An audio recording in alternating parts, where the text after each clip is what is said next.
നാട്ടിലെ വലിയ പ്രശ്നമാണ് ഈ പ്ലാസ്റ്റിക് മാലിന്യം. അപ്പോൾ അതുമായി ബന്ധപ്പെട്ട് ഈ മാലിന്യം കുറയ്ക്കുക എന്ന ലക്ഷ്യത്തോടുകൂടി ബെവ്കോ തുടങ്ങിയ ഒരു പദ്ധതിയുണ്ട്. പ്രേക്ഷകർക്ക് അറിയുന്ന പദ്ധതി തന്നെയാണ്.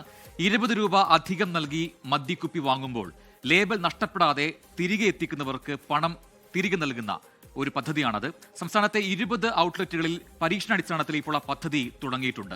മദ്യക്കുപ്പി തിരിച്ചു നൽകാൻ പ്രത്യേക കൗണ്ടർ തുറക്കാത്തതിനാൽ ഔട്ട്ലെറ്റുകൾക്ക് മുന്നിലെ ക്യൂ നീളുന്നത് ജീവനക്കാർക്ക് തലവേദനയായി. എന്തായാലും എന്താണ് അതിന്റെ ഔട്ട്കം എന്ന് നോക്കിയായിരിക്കും ഇത് കേരളത്തിൽ എമ്പാടും ഇത് നടപ്പിലാക്കാൻ കഴിയുമോ എന്ന കാര്യങ്ങളെക്കുറിച്ച്, അല്ലെങ്കിൽ എങ്ങനെ നടപ്പിലാക്കാം എന്നതിനെക്കുറിച്ചൊക്കെ സർക്കാർ ആലോചിക്കുക. മാലിന്യ വിമുക്ത കേരളം പദ്ധതിയുടെ ഭാഗമായി കേരളത്തിൽ 20 രൂപ മദ്യത്തിന് ഡെപ്പോസിറ്റ് വാങ്ങിയത് തിരികെ കൊടുക്കുന്ന പ്രക്രിയ ആരംഭിച്ചിട്ട് ദിവസങ്ങളായി. പരീക്ഷണാടിസ്ഥാനത്തിൽ തുടങ്ങിയ ആ നടപടി കേരളത്തിലെ 20 ഔട്ട്ലെറ്റുകളിൽ എങ്ങനെയാണ് പ്രവർത്തിക്കുന്നത് എന്ന് നമുക്ക് നോക്കാം.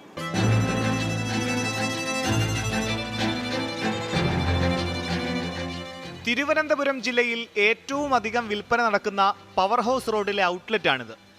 രാവിലെ 10-ന് ഔട്ട്ലെറ്റ് തുറന്ന ഉടൻ മദ്യം വാങ്ങാൻ നല്ല തിരക്ക്. 20 രൂപ ഡെപ്പോസിറ്റ് നൽകി ലേബൽ ഒട്ടിച്ച മദ്യം വാങ്ങിപ്പോയവരിൽ ചിലർ നീരസം പ്രകടമാക്കി. പദ്ധതി കൊള്ളയാണെന്നും പിടിച്ചുപറിയാണെന്നും ചിലർ. വീട്ടിൽ ചെന്ന് കുടിക്കുന്നത് ഒളിച്ചിരുന്ന് കുടിക്കണം. അപ്പോൾ ഇത് ഇനി ചെവന്നുകൊണ്ട് ഇവിടെ ആരോ നോക്കൂ. ഞാൻ ചോദിക്കുന്നത് സർക്കാർ ഒരു 10 രൂപ അങ്ങ് കൂട്ടി അങ്ങ് എടുക്കട്ടെ. മദ്യം വാങ്ങുന്ന ഔട്ട്ലെറ്റിൽ തന്നെ കാലുക്കുപ്പി തിരിച്ചേൽപ്പിച്ചാൽ മാത്രമേ 20 രൂപ ലഭിക്കൂ എന്ന നിബന്ധന വെച്ചതും പരാതിയായി. 20 രൂപയ്ക്ക് വേണ്ടി കുപ്പി സൂക്ഷിച്ചു വെച്ച് ഇതേ ഔട്ട്ലെറ്റ് തേടി വരുന്നത് എങ്ങനെ പ്രായോഗികമാകുമെന്നാണ് ചോദ്യം. ഈ കുപ്പിയും നമ്മൾ ചുമന്ന് ഇവിടെ കൊണ്ടുവരണം എന്ത് പാട്. ഞാൻ ആറ്റുകാലിൽ നിന്നാണ് വരുന്നത്. അതുകൊണ്ട് ഈ വില വർധന കുറക്കണം. ഈ കുപ്പി തിരിച്ചു കൊണ്ടുവരുന്ന ഈ സംവിധാനവും നിർത്തണം സർക്കാർ.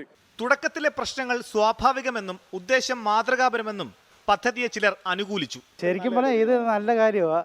പക്ഷേ ചില ബുദ്ധിമുട്ടുകളുണ്ട്. എന്നാലും സർക്കാരിൻ്റെ ഇത് നല്ലതായിട്ടാണ് എനിക്ക് തോന്നുന്നത്.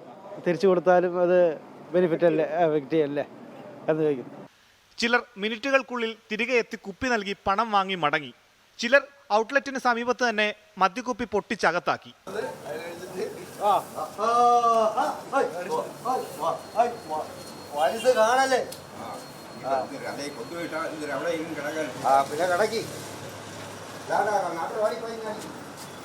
മറ്റു ചിലർ മദ്യം വേറെ കുപ്പിയിലേക്ക് മാറ്റി കാലിക്കുപ്പിയുമായി എത്തി 20 രൂപ തിരിച്ചു വാങ്ങി.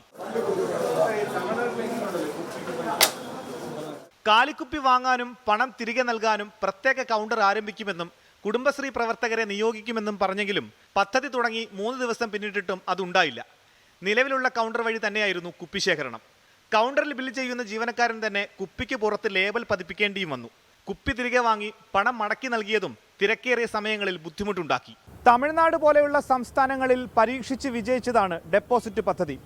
കേരളത്തിലത് 20 ഔട്ട്ലെറ്റുകളിൽ പരീക്ഷണാടിസ്ഥാനത്തിൽ ആരംഭിച്ചപ്പോൾ തന്നെ പരാതികളുടെ പ്രവാഹമാണ്. ഡെപ്പോസിറ്റ് പദ്ധതിയിൽ ആവശ്യം വേണ്ട ക്രമീകരണങ്ങൾ ഇനിയും ഒരുക്കിയില്ലെങ്കിൽ ഔട്ട്ലെറ്റുകളുടെ പ്രവർത്തനം തന്നെ താളം തെറ്റും.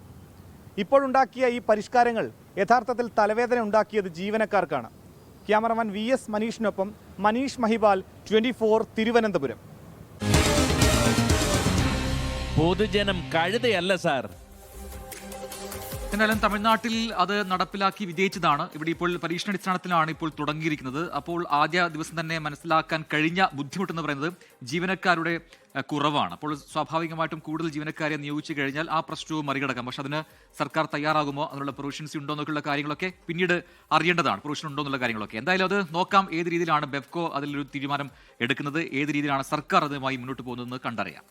ലോകത്തെവിടെയായാലും ഏത് സമയത്തും 24 വാർത്തകളും ഓഗ്മെന്റഡ് റിയാലിറ്റി പാക്കേജുകളും എക്സ്പ്ലെയിനറുകളും വിശദമായി കാണാൻ ഞങ്ങളുടെ യൂട്യൂബ് ചാനൽ നിങ്ങൾക്ക് സബ്സ്ക്രൈബ് ചെയ്യാം.